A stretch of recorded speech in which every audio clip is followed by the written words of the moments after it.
আগের ব্লগে তো তোমরা দেখেছিলে আমাদের দেশের বাড়িতে হরিনাম শুরু হওয়ার জন্য অনেক আত্মীয় স্বজনরা আসছে আমাদের বাড়িতে। তো আজ সবাইকে নিয়ে এখন রেডি হয়ে যাব আমাদের দেশের বাড়িতে, একবারে রাত্রেবেলাতে আসবো। তোমাদের সাথে পুরো ব্লগটা শেয়ার করব। এখন আমি গুল্ডুকে তাড়াতাড়ি করে রেডি করে দিচ্ছিলাম, আমি রেডি হয়ে গেছি। গতকাল শুক্রবার থেকে শুরু হয়েছে, আজ শনিবার, কালকে বড় ভোগ, কাল রবিবার। তো আজকে বিকেলবেলা এখন আমরা যাব। আর এই বাচ্চার কাণ্ডটা শুধু দেখো, এত ছটপটে, ওকে রেডি করতে যে আমার কতটা সময় লেগে গেল। আর এদিকে দেখো কি খুশি ও, কিউট কিউট নুপুরগুলো পরে। এগুলো অন্নপ্রাশনের সময় মা ওকে বানিয়ে দিয়েছিল। ওইদিকে নিজেকে দেখতে ব্যস্ত। রাস্তাটার অবস্থা দেখো, শর্টকাটে যেতে গিয়ে এরকম রাস্তা ফেস করতেই হবে। যেতে গিয়ে বাবার সাথে দেখা হলো, তার কারণ দিদা আর ঠাকুকে বাবা বাইকে করে রাস্তাটা আগিয়ে নদীর কাছে রেখে দিয়ে এসেছে। মানে রেখে দিয়ে এসেছে বলতে বসতে বলে এসেছে, আর আমরা একটু হেঁটে হেঁটেই চলে যাচ্ছি। এদিকে মা, বৌদি আর আমি, আর বাকিরা সবাই চলে গেছে। এই যে দিদা ঠাকু এখানটায় বসেছিল নদীর পাড়ের আগেটাতে, এবার আমাদের সাথে একসাথে নদী পেরিয়ে যাবে। এই হচ্ছে আমাদের তমাল নদী। নদীটা পেরিয়ে ওই যে দেখো দেখা যাচ্ছে আমাদের মন্দির। এখানে আমাদের বাস্তুদেবতাকে প্রণাম করলাম, তারপরে এই পাশেই হচ্ছে হরি মন্দির। আর এই বছর এইভাবে সুন্দর করে কাঁচা ফুল দিয়ে মন্দিরটা সাজানো হয়েছে। এখন একটু লোকজন কম, রাত্রের দিকে অনেক লোক হয়ে যায়। এরপর মন্দিরে এই ছোটো পিসির সাথে দেখা হয়ে গেল, পিসি সকালেই চলে এসেছে এখানে। আর আরেকজনের অবস্থা দেখো, নাম গান শুনে ও কিন্তু এইভাবে হাত তুলছে, মানে এটা ওকে কেউ শেখায়নি, মা একবার করেছিল সেই দেখেই ও শুরু করে দিয়েছে। এরপর মন্দির থেকে গ্রামে ঢোকার রাস্তাটাকে এইভাবে লাইট দিয়ে সাজানো হয়েছে, এই বছর একটু কমই দিয়েছে। এলাম আমাদের বাড়িতে। এটাই হচ্ছে আমাদের বাড়ি, আর যেখানে হরিনামের সমস্ত কাজকর্ম হয়। এই যে মানুষজন এখন মুড়ি খাচ্ছে সন্ধ্যাবেলার দিকে। রাত্রেবেলা মানে সব সময় এখানেই খাওয়ান দাওয়ান চলে। আর আমরা যেহেতু এই বাড়িতে থাকি না, এই হচ্ছে আমাদের মাটির বাড়িটা আগের। তার মধ্যে এই রুমটাতে খাওয়ান দাওয়ানোর জন্য খাবার দাবারগুলো রাখা হয়। ওরাই এই রুমটা বাগিয়েছে, আর পাশের রুমটা মাসি বাগিয়েছে।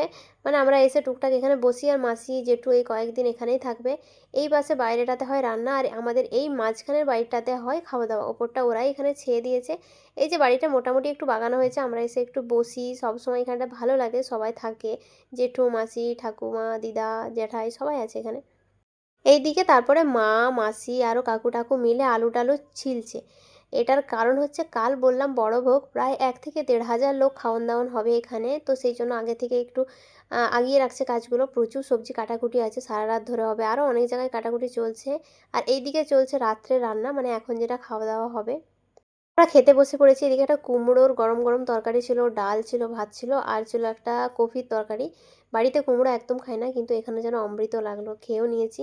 তারপর বাবা এলো দোকান বন্ধ করে, এখন আমরা যাচ্ছি মন্দিরে। আর গুলু তো দাদাইকে পেয়ে আর ছাড়বে না, ও এখন বাবার সাথেই থাকবে। একদম খাওয়া দাওয়া করেই মন্দিরে এসেছি, এখন এখানে নাম শোনা হবে। কত লোক এসেছে দেখো, চারিদিকে একদম ভর্তি। এখন কিন্তু অনেক রাত, 9:30 10টা প্রায় বাজছে। সকাল এই সন্ধ্যে থেকে এখানে অনেক লোকজন আছে, তবে রাত করে আরও বেশি লোক হবে, কেননা ওই মেয়ের দল বলে। তো মেয়ের দল উঠবে এখানে নাম গান করতে। মেয়ের দল হলে লোকটোক একটু বেশি হয়। আমার চোখ মুখের অবস্থা খুব খারাপ, ভীষণ ঘুম পাচ্ছে, খোলা আকাশের নিচে ঠান্ডা ঠান্ডা আবহাওয়া, ভীষণ ঘুম পাচ্ছে। এই যে 10:30টার দিকে, ওই 10টা 20 মতো দিকে মেয়ের দল এখন উঠছে, এই আসছে, এখনো মন্দিরে পাও দেয়নি। কত রাতে যে শেষ হয় জানি না, আমি কখনোই শেষ অবধি থাকি না, আমরা একটুক্ষণ দেখে বাড়ি চলে যাব।